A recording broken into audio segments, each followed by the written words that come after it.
Po, benefitet që parashihen në ligjin për presidentin, për sa i përket periudhës pas përfundimit të mandatit, janë saktësisht sipas dispozitave përcaktuar në ligjin për presidentin, dhe ndër më të rëndësishmet janë që për 5 vjet të para janë disa beneficione të veçanta që kanë të bëjnë me stafin e presidentit, që kanë të bëjnë me zyrën e presidentit, që kanë të bëjnë me përcjelljen e presidentit apo të presidentes, dhe beneficionet të ngjashme me këte. Ndërkohë që janë edhe disa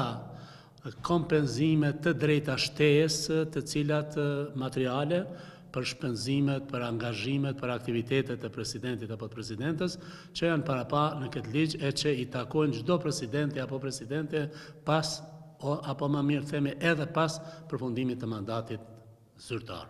Në ligjin për presidentin, sa i përket kësaj çështje dhe pyetjes suaj, ka një heshtje të ligjit, respektivisht një vakum ligjor, nuk është mënyrë taksative paraparë se nëse fillon apo vazhdon të merret me aktivitete politike në jetën politike presidenti, ish-presidenti apo ish-presidentja, se çfarë duhet të ndërmarrë. Mirë po, duke u bazuar në parimet ligjore dhe interpretimet e ligjit, diçka që nuk është shprehimisht, mënyrë ekspresive, ndaluar, nuk do të thotë që është e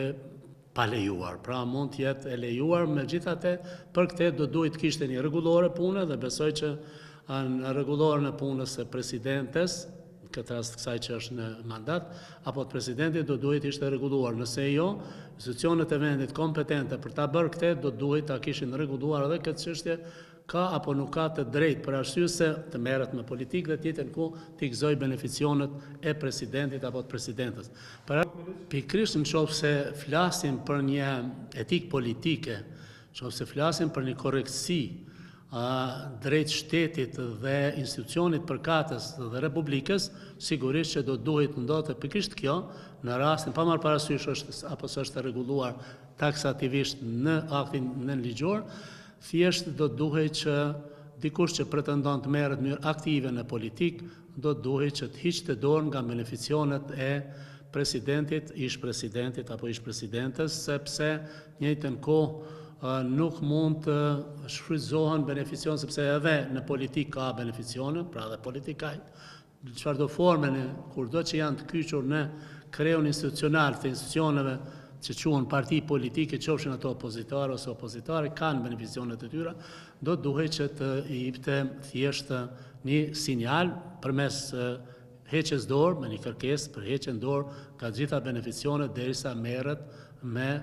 politikë. Ndërkohë që nëse pas një mandati të caktuar ose afati të caktuar që mund të merret me aktivitete politike në parti politike, në qoftë se me ligjin për presidentin mund t'i vazhdohen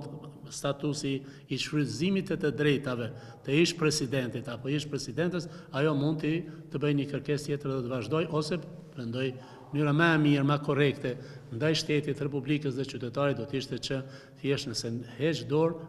duhet të ishte dorë me kërkesë dhe të mos i gëzonte ato beneficione për arsye se është aktivisht në politikë dhe nuk është ish-president. Ajo që është frymë, mendoj unë, dhe intense ligjit, për cilin po flasim, ligjit për presidentin apo presidenten, është që nënkupton që këto beneficione merren pas përfundimit të mandatit dhe që pas përfundimit të mandatit presidenti apo presidentja nuk merret aktivisht me politikë ose me biznes ose me ndonjë gjë tjetër. Pra nënkupton që për hir të respektit, nderit, kontributit që është dhënë, i gëzon këto beneficione duke mos qenë aktiv në jetën publike dhe politike. Por kjo është vetëm interpretim dhe mendoj që